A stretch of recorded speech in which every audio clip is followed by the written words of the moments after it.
la cherté des vies, stabilité monétaire, les budgets. Voilà, des mesures qui ont été prises par le gouvernement pour certainement améliorer les conditions sociales. Nous allons essayer d'analyser avec l'économiste. Il est professeur et avec lui, on verra toutes les mesures qui ont été prises. Quelles sont les conséquences de ces mesures? Godin Poy, bienvenue. Merci, mon ami Jean-David. Voilà. Merci. Vous êtes pasteur, vous êtes économiste, vous êtes aussi professeur. C'est sous cette dernière casquette que nous vous recevons aujourd'hui. Alors, il y a des mesures qui ont été prises par rapport certainement à la stabilité monétaire, mais jusque-là, on est en train de constater que ces mesures, ça ne satisfait pas. Qu'est-ce qui est à la base de cette non-satisfaction? Jean-David, la première précision qu'il faut apporter ici, c'est que la monnaie, c'est le symbole de la richesse d'un État. Un État qui ne produit pas ne peut pas rêver d'avoir une monnaie stable. Et c'est ainsi que, généralement, nous sommes victimes de chocs macroéconomiques internationaux. Et la fragilité de notre économie fait que notre monnaie soit ce qu'elle est. On a constaté depuis un mois qu'il s'observe une accalmie relative. Et cette accalmie est justifiée parce que le gouvernement a gelé certaines dépenses. Et dans ces contextes-là, on ne peut pas parler de la stabilité monétaire, tout simplement parce que la stabilité ne se mesure qu'à l'aune des dépenses optimales d'un État. Alors maintenant, est-ce que ces mesures ont été prises précipitamment ou ces mesures ont été prises au moment opportun, au moment propice? Eh bien, ça, il faut poser la question aux membres du gouvernement. Donc moi, j'ai fait mes observations. J'ai fait mon monitoring économique, comme vous le savez, dans ce pays depuis plus de 20 ans. Je suis actif dans la vie financière de ces pays aujourd'hui, ça fait plus de 30 ans. Et généralement, tout ce que j'ai dit finit par arriver. Donc il vous souviendra que sur ces plateaux, lorsqu'il y a eu cette baisse robotique des prix des billets d'avion, je vous avais dit que c'était de l'aphrodisiaque, que ça allait s'arrêter un jour. Et aujourd'hui, Congo Airways a disparu de nos nuages. Et donc, c'est par obsession scientifique que nous le faisons. Et c'est sans rancœur ni rancune, on ne vise personne. Nous faisons ça depuis plus de 20 ans. C'est quand même choquant qu'on gèle les dépenses et qu'on dise qu'on a stabilisé la monnaie. Et les conséquences qui vont venir par la suite, c'est que lorsque vous gérez les dépenses, notamment les dépenses institutionnelles et consorts, parce que jusqu'au moment où nous parlons avec vous, la grande régie financière de notre pays, en l'occurrence la DGI, acquise encore une ardoise d'arriéré. À ce qui concerne la rémunération de ces cadres et agents. Et dans ce contexte-là, comment vous pouvez dire que vous avez stabilisé la monnaie? En fait, cette demi-mesure va bloquer la demande globale. Pourquoi? Parce que la rémunération n'a pas que des caractères alimentaires, mais la rémunération, c'est également un outil, une variable significative pour la croissance économique. En fait, lorsque vous me payez mon salaire, je vais acheter au marché. Et dans une économie extravertie comme la nôtre, lorsque vous privez une catégorie d'agents de l'État, à ne pas confondre avec les fonctionnaires de l'État, de les rémunérations. Donc c'est différent, les agents et les fonctionnaires de l'État. Oui, les fonctionnaires. Donc ceux qui sont au niveau de la DGI, ce sont les agents. Non, les fonctionnaires de l'État, c'est la fonction publique. La fonction publique. Mais lorsqu'on parle des agents de l'État, c'est du président de la République au huissier. D'accord. Donc ce sont des notions techniques. Et lorsque vous bloquez la rémunération d'un grand nombre de cadres et agents de l'État, en fait, vous êtes en train de bloquer la demande globale. Ça va donner l'impression que vous avez stabilisé la monnaie, mais en réalité, moins il y aura des rémunérations, moins il y aura des demandes. Et dans une économie extravertie comme la nôtre, lorsque vous bloquez la rémunération, vous avez bloqué la demande et il y aura stagnation au niveau du marché. Et au bout du bout, vous allez voir que l'espace fiscal va se rétrécir parce que l'économie ne tourne pas. C'est ainsi que nous alertons comme d'habitude. Nous savons qu'après nous, ceux à qui on remet $200 et $300 passeront ici pour nous insulter. Nous sommes habitués à ce genre de choses, mais ils finissent toujours par devenir ridicules. Est-ce que quelqu'un peut vous parler encore de l'avantage lié à la baisse du prix des billets d'avion? On nous avait vilipendé quand on expliquait ça. Donc, les gens qui prennent ce genre de mesures, ce sont des esprits de blocage pour la République. Donc, ceux qui gèlent oui, la rémunération des cadres et agents. Mais oui, c'est notre pays. Donc, lorsque vous prenez des demi-mesures en économie, vous devenez l'esprit de blocage pour des centaines de millions d'habitants. Regardez comment on a perdu du temps avec cette histoire du prix des billets d'avion. Les chinchards, Boukangalonzo, TVA, on expliquait ça avec vous. Le malheur, c'est que chez nous, moi je ne dis pas que je suis plus intelligent que les autres, il y a des gens qui pensent que quand ils exercent les hautes fonctions, ils deviennent les plus intelligents de la République. Si c'était par concours, beaucoup n'allaient pas quand même exercer ces fonctions-là. Donc je sais que après moi, ceux à qui on remet $200 passeront et je vais revenir là-dessus son effort. Et puis quelqu'un comme moi ici, quand on t'envoie pour m'insulter, tu vas commencer par où? Alors, tout à l'heure, vous avez évoqué un élément très important au niveau des cadres et agents. Vous avez dit qu'il y a une différence entre les fonctionnaires ainsi que les cadres et agents. Est-ce que le fait, quand même, pour les fonctionnaires, de ne pas toucher leur rémunération comme il se doit, est-ce que ça pourrait aussi avoir une certaine incidence? C'est pourquoi, donc, lorsque tout de suite là, j'ai relevé la différence entre l'agent de l'État et les fonctionnaires de l'État, c'est pour ne pas tomber dans les pièges. Mais je vous donne un exemple. Depuis un certain temps, il y a eu renversement des tendances chez nous. C'est la DGI qui rapporte le gros des recettes au budget de l'État. Oui. Est-ce que vous trouvez normal que les agents de la DGI ne soient pas payés jusqu'à ce jour? Vous trouvez ça normal? Et les gens qui posent ce genre d'actes, ont-ils le cœur des hommes ou bien le cœur des animaux? Vous avez suivi, donc si je ne me trompe pas, si je ne me trompe pas, il semblerait, d'après ce que j'ai appris via les médias, je sais qu'il y a tout dans nos médias, mais il semblerait qu'il y a par exemple des députés provinciaux qui ne sont pas encore payés jusqu'à ce jour. Effectivement, les députés provinciaux ne sont pas payés. À ce moment-là, c'est quoi finalement?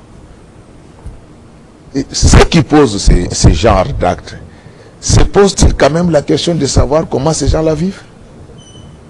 Et avec ça, vous voulez nous casser les tympans, que vous avez stabilisé la monnaie, que vous faites les excédents de trésorerie. Il y a un problème. Il y a un problème, c'est insultant. Et ça, c'est vous les médias. Lorsque vous dites qu'aujourd'hui, les agences de l'État sont payées à temps chaque mois, vous savez que ces agents-là ont femmes et enfants. Lorsque vous débitez ces genres de sornettes, ces gens qui ne sont pas payés, vous savez ce que ça peut créer comme cassure au niveau de leur ménage. Et donc, c'est par obsession scientifique et avec beaucoup d'amour que nous le faisons. Donc, la plupart, ce sont des mesures cosmétiques. C'est fardé. Vous savez, nous sommes habitués avec vous.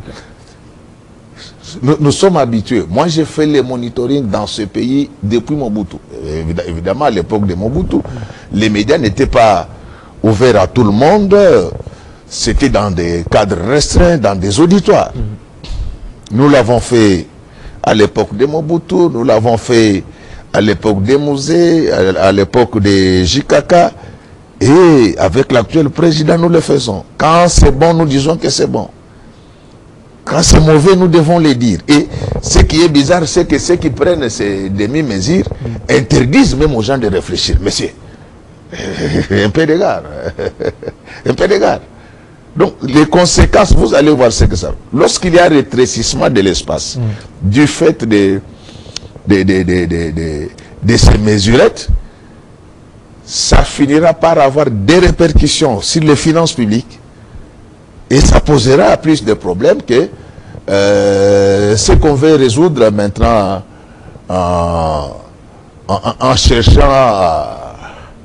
à faire les formules des chiffres. Est-ce que, alors, vous ne voyez pas que c'est peut-être vers les socialismes, l'État a voulu adopter cette politique des socialistes de pouvoir intervenir dans beaucoup des secteurs et que les conséquences sont là. C'est le conseil que j'ai donné à notre gouvernement. Donc, avec, depuis que l'actuel président est arrivé aux affaires, il s'est produit un miracle économique dans ce pays.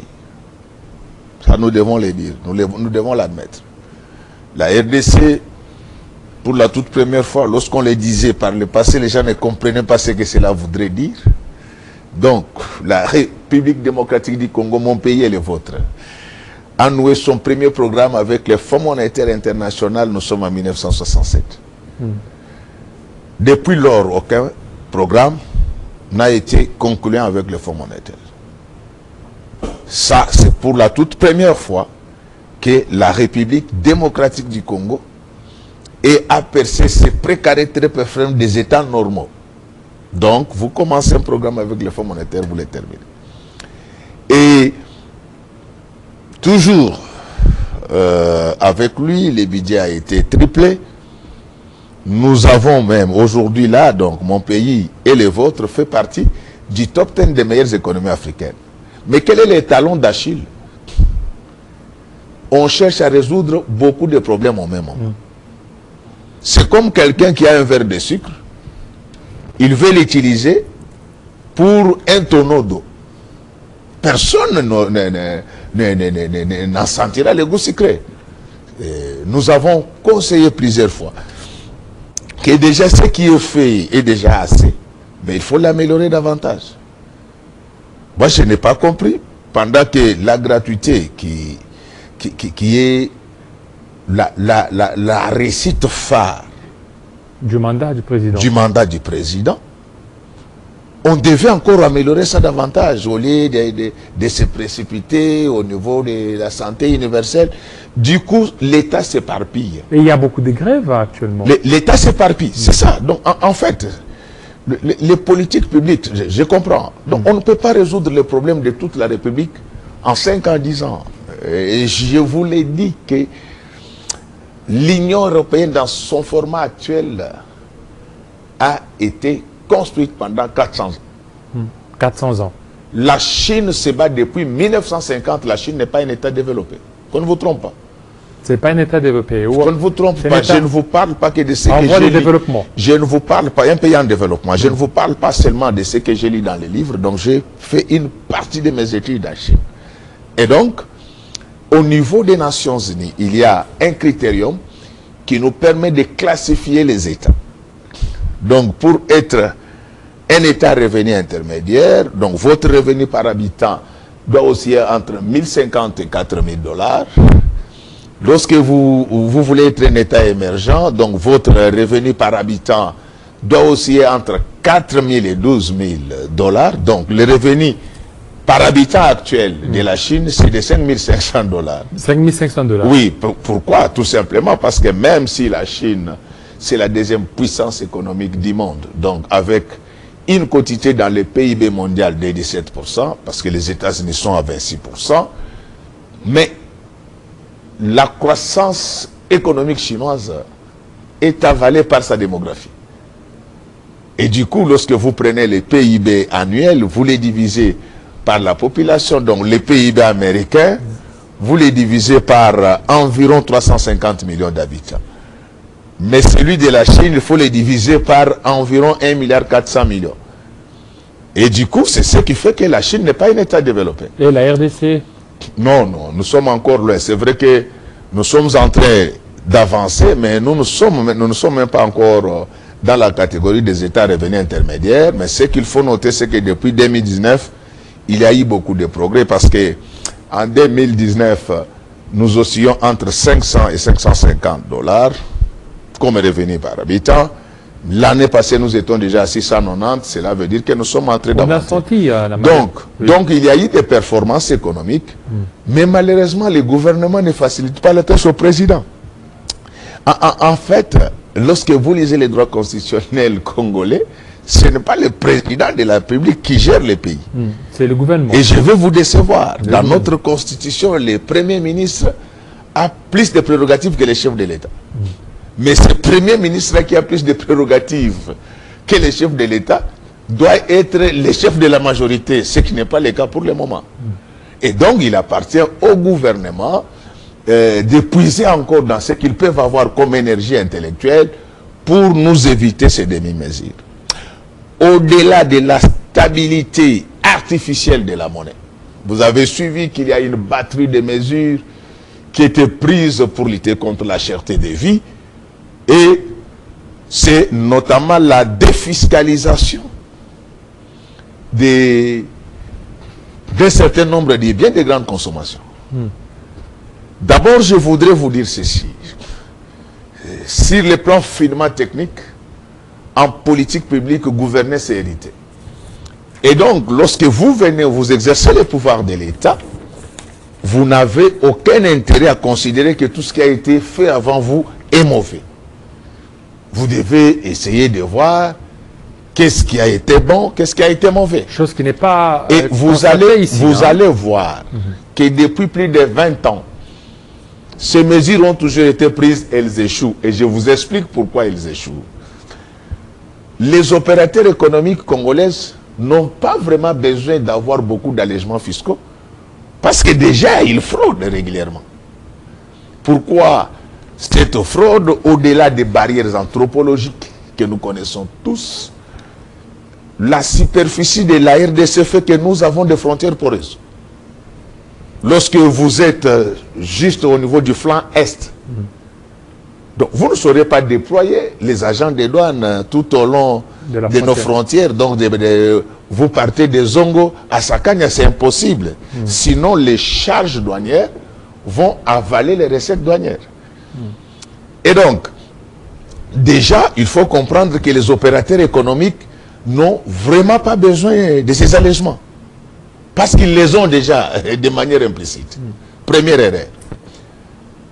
La deuxième erreur, c'est que ces genres de mesures ne réussissent pas quand il n'y a pas de contrôle des prix sur les marchés. Et c'est ce qui fait que chaque fois que vous défiscalisez, ces mesures profitent plus aux opérateurs économiques, à la population, et entre-temps, l'État perd des recettes générées au cordon douanier.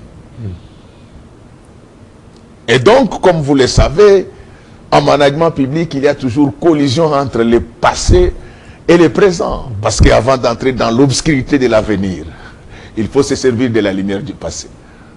Car le présent est toujours en face du passé qui les contamine. Ici, on vient, on croit qu'on réinvente la roue, on défiscalise. Est-ce que cela a eu de l'incidence sur les prix? On ne peut pas avoir de l'incidence sur les prix tant qu'il n'y aura pas de contrôles drastiques. Et pire encore, on demande aux opérateurs économiques de baisser déjà les prix sur fond de leur stock actuel, et ils disent que ça va générer des crédits d'impôt. Mais je ne sais pas ce que nous voulons faire dans ce pays.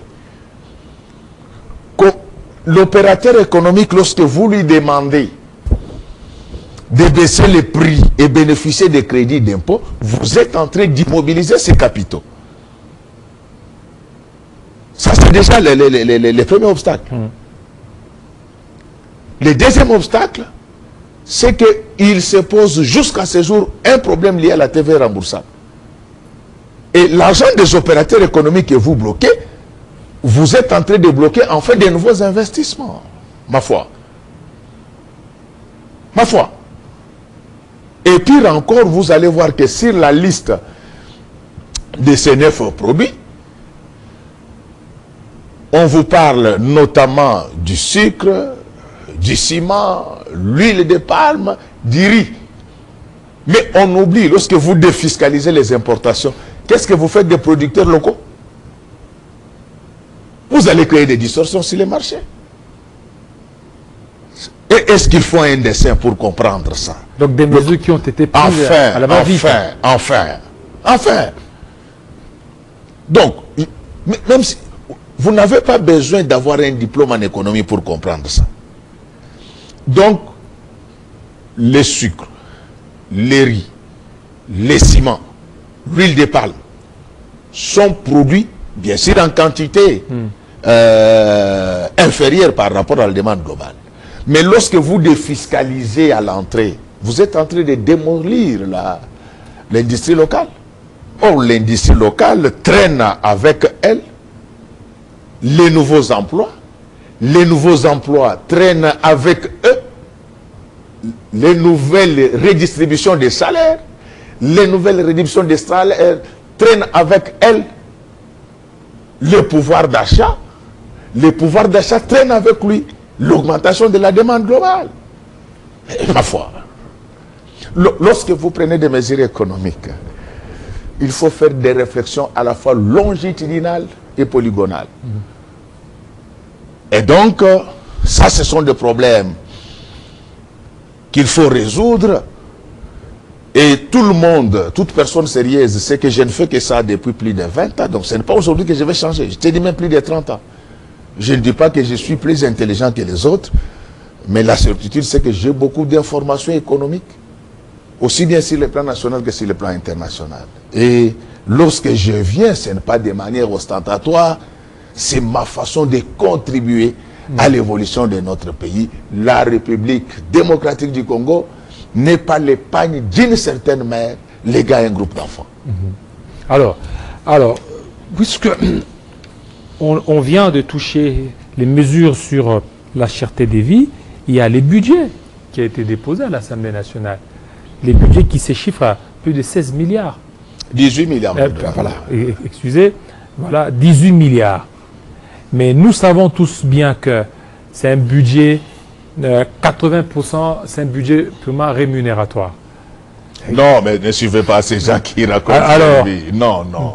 En fait, en moyenne, la rémunération, chaque mois, c'est autour de 350 millions de dollars. Et dans cette rémunération, il y a tout le monde. Lorsqu'on parle de cette enveloppe de 350, ne suivez pas ce que...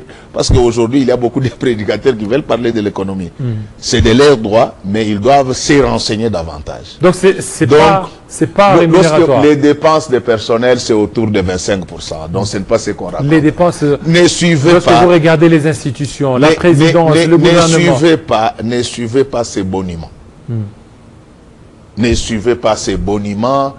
Et je vous l'ai dit que ce n'est pas tout ce qu'on raconte. C'est combien de pourcentages? Parce que vous êtes... non, les dépenses de personnel en moyenne, donc c'est autour de 25%.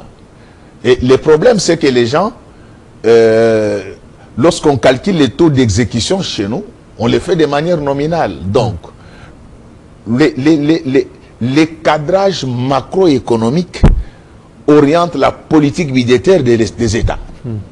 Donc vous ne pouvez pas avoir un budget avec un taux d'échange X et qu'en fin d'exercice, vous voulez calculer les performances ou les taux d'exécution en mutilant les réalités, en ignorant qu'il y a eu inflation. Donc c'est pourquoi on arrive à ces lectures biaisées. Je sais qu'il y a beaucoup d'ONG aujourd'hui qui veulent se prononcer sur des questions économiques. Nous les respectons, mais nous souhaitons que qu'elle puisse se renseigner davantage. Alors, mais la chose que j'aime, c'est la création d'un département qui va s'occuper au demeurant de l'intelligence économique au niveau de l'ANER. De l'ANER. C'était l'échelon manquant. Oui, ça, on va y arriver. On va y arriver. Ceux qui contrôlent les autres, là. Ça, c'est très important. Moi-même, je suis contrôlé. Oui, oui. C'est très important. Moi-même, je suis contrôlé. Parce que lorsqu'on a... Mais ceux qui contrôlent les autres, là, qui va les contrôler?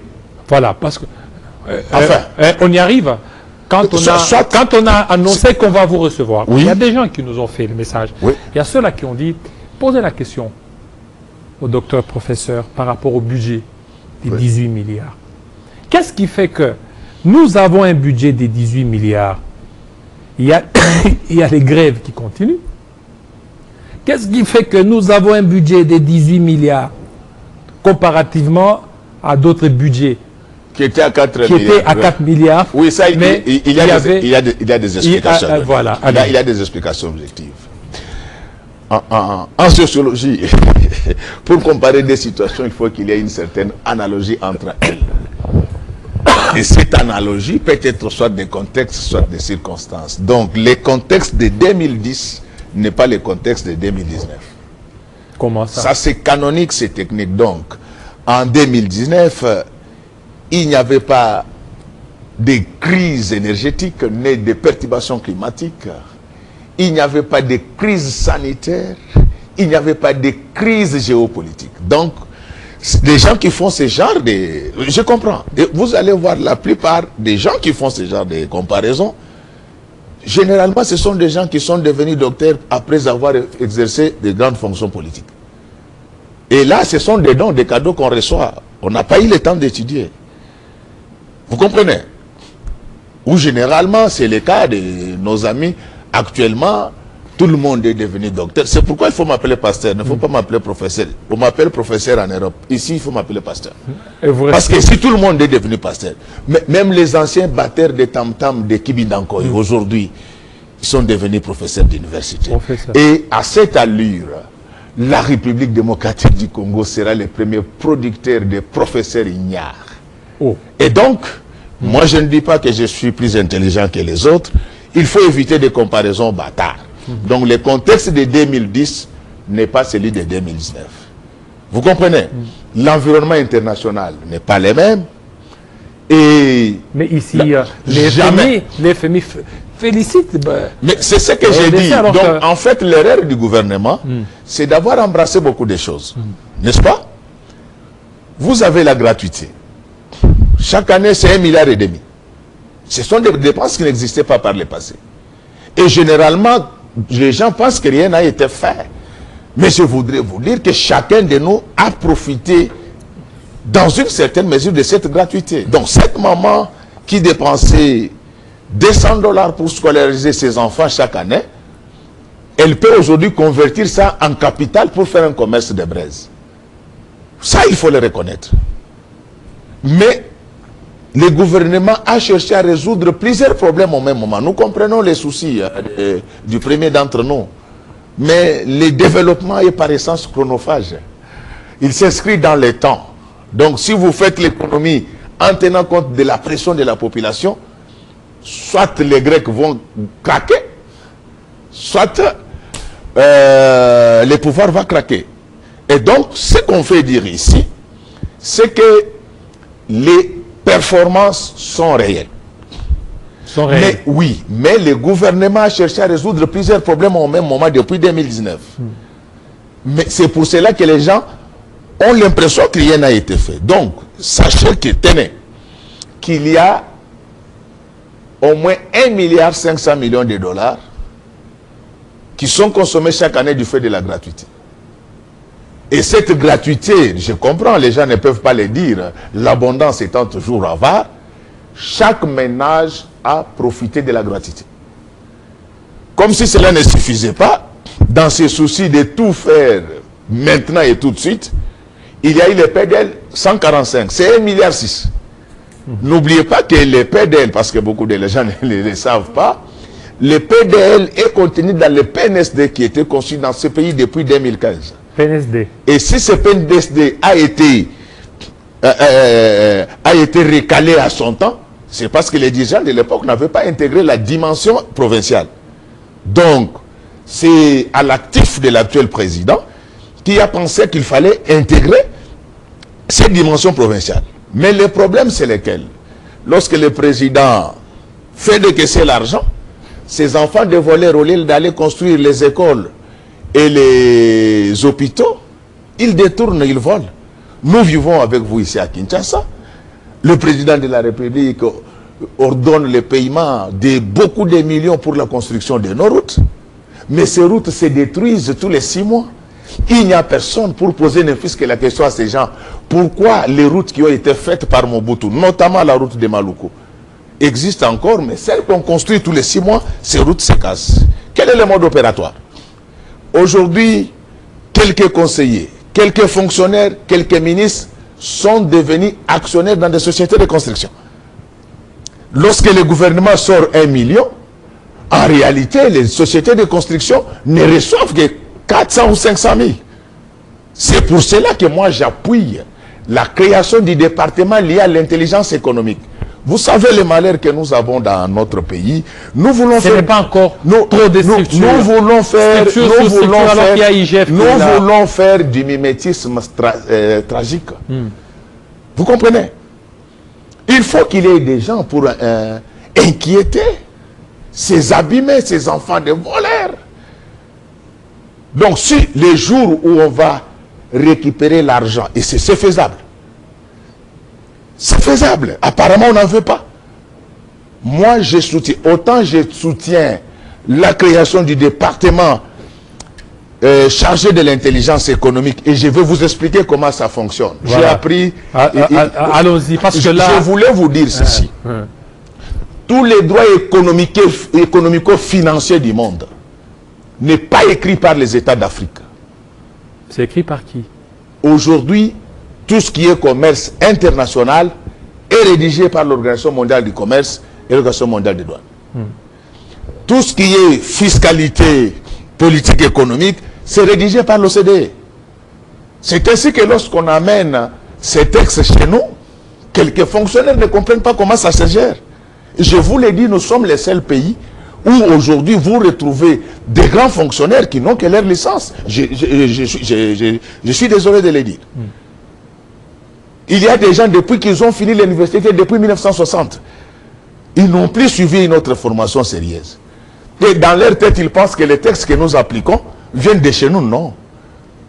Ces textes sont concis soit à l'OCDE, soit à l'OMC, soit à l'OMD. Et il y a des personnes qui ont eu les avantages d'avoir fréquenté ces écoles-là et qui ont participé même à la rédaction de certains textes. Je ne parle pas de moi-même. Et donc, notre problème ici, c'est que à chaque métier correspond un profil. Nous ne faisons pas de bons castings, que ce soit dans nos administrations, que ce soit dans nos institutions. Vous allez trouver quelqu'un avec un grade pompeux, mais en réalité, c'est du sable. Et donc, je vais vous expliquer comment les départements de l'intelligence économique fonctionnent ailleurs. Mais à part cela, je suis contre les personnes qui disent qu'on doit suspendre la patrouille financière. Non. Mais ça doit continuer aussi bien en dépenses qu'en recettes. Je me battrai pour cela. Tous les États du monde qui ont combattu la fraude, ils ont cassé des monopoles de contrôle. Lorsque vous trouvez qu'il y a des États qui créent des monopoles de contrôle, rassurez-vous que vous avez créé un club de corrompus et de corrupteurs. Parce que le familiarisme fera que ces gens ne puissent plus travailler avec sérieux. Et donc, moi, je soutiens le maintien de la patrouille financière par l'IGF. Je soutiens tous les autres contrôles administratifs qui vont avec, parce qu'apparemment, dans notre pays, on donne l'impression que les contrôles administratifs, c'est seulement l'apanage de l'IGF. Non, parce qu'il y a les comptables, il y a l'ordonnateur, il y a les contrôleurs budgétaires. Ils doivent faire aussi leur travail. On ne doit pas tout rejeter sur les dos de l'IGF. Et quand on quitte les contrôles administratifs, on doit faire de vrais contrôles juridictionnels. La Cour des comptes. De vrais contrôles juridictionnels. Et quand on termine avec les contrôles juridictionnels, nous-mêmes politiciens, nous devons faire véritablement des contrôles politiques. Parlementaires. On se plaint pour quelles raisons? Et donc je voulais vous dire que tous les États qui ont maîtrisé la fraude ont multiplié les services de contrôle. Je peux vous donner les cas de ces pays qu'on appelle les Hong Kong. Ces pays étaient plus corrompus que nous, parce que nous sommes corrompus comme les Russes. Alors, qu'est-ce qu'ils ont fait? On a créé plusieurs services de contrôle. Plusieurs? En fait, oui. Mais vous ne voyez pas qu'il y a trop de contrôle s'il vous plaît, les gens qui vous parlent de ces choses, ils puisent ça où? Trop de contrôle sous la réflexion scientifique repose sur des balises, repose sur des réverbères. Sur le plan théorique, lisez Robert Keck, ce professeur de l'université d'Harvard. Il insiste, il dit que les contrôles doivent être multisites et multiniveaux. Vous parlez de quoi? Vous parlez de ces abîmés qui veulent tout prendre pendant que la population souffre. On parle de quoi? Sur le plan scientifique, je t'ai cité l'un des meilleurs auteurs à la matière, Robert Klitt, Harvard, c'est le high level. Sur le plan empirique, je vous donne l'exemple de ce pays qu'on appelle le Hong Kong. Ils ont multiplié les services de contrôle. Aujourd'hui, ils ont maîtrisé la corruption. Moi, je ne vous parle pas que de ce que je lis dans les livres. Je suis praticien. Tout agent collecteur d'impôts, lorsqu'il sait qu'il y a plusieurs contrôles, il réfléchit avant de poser les actes. Vous savez ce qu'ils disent?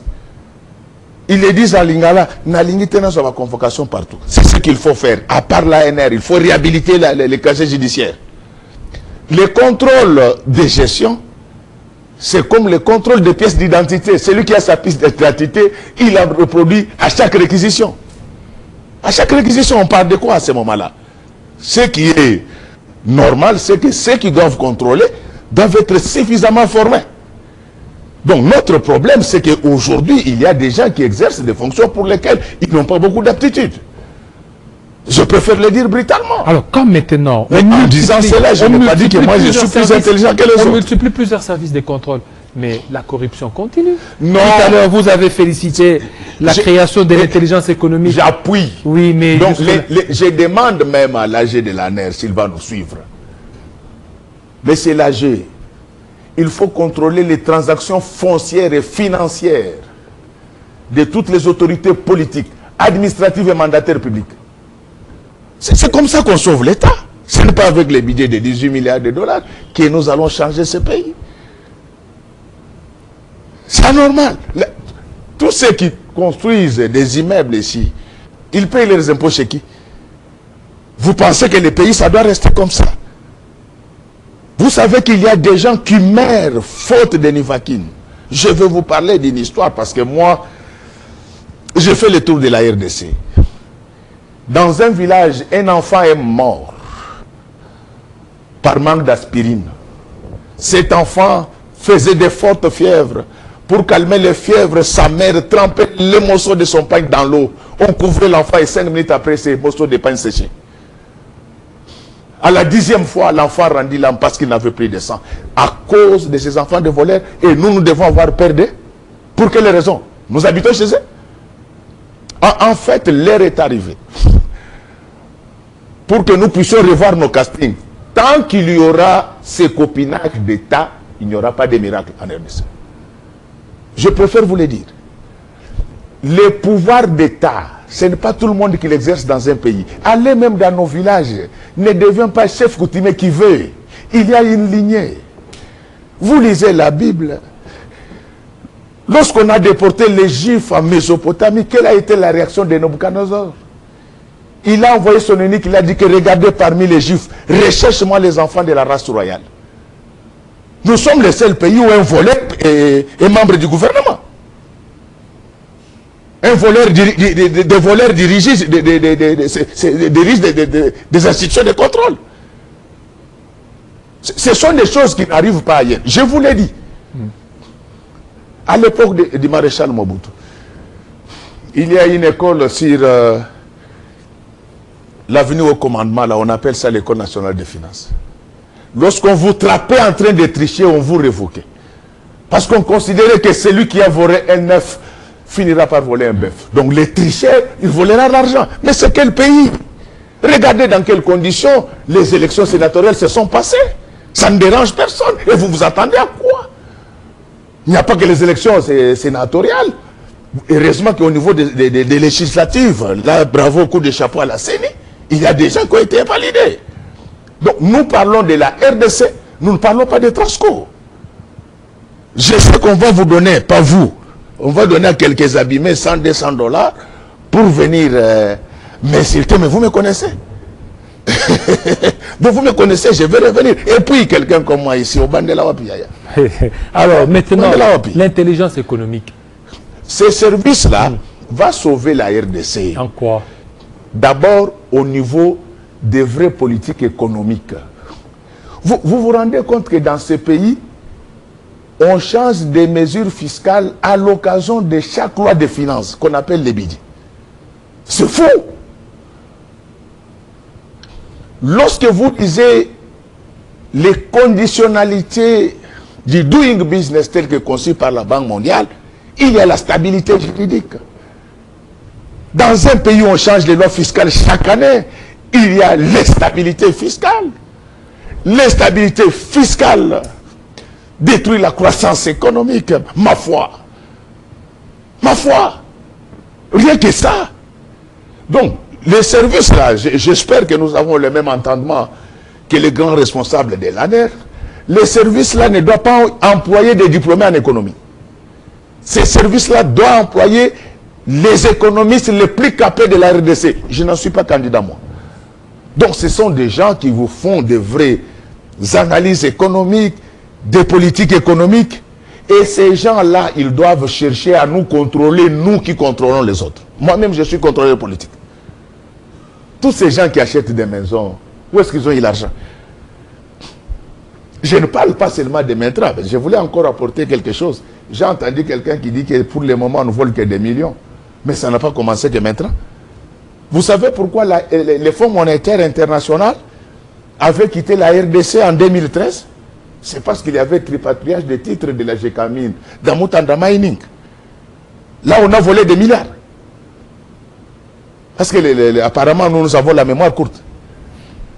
De la même manière, nous dénonçons les vols actuels, mais nous devons rappeler à la mémoire collective qu'avant ça, il y a pire que ça, parce que dans les dossiers Mutanda Mining, si on veut vraiment chercher à fouiller dans nos placards, vous verrez le nombre de cadavres qui vont sortir par là. Donc l'avenir de la République démocratique du Congo a besoin des gens qui peuvent non seulement se focaliser, mais se fossiliser sur l'intelligence développementaliste. Donc tant que nous n'aurons pas respecté les castings, tant que le copinage d'État va continuer, il n'y aura rien. Bref, je dis, performance, il y en a eu depuis 2019. Si quelqu'un ne les comprend pas, il faut l'amener là où on explique ce genre de choses. Mais l'erreur du gouvernement, c'est d'avoir embrassé plusieurs choses au même moment.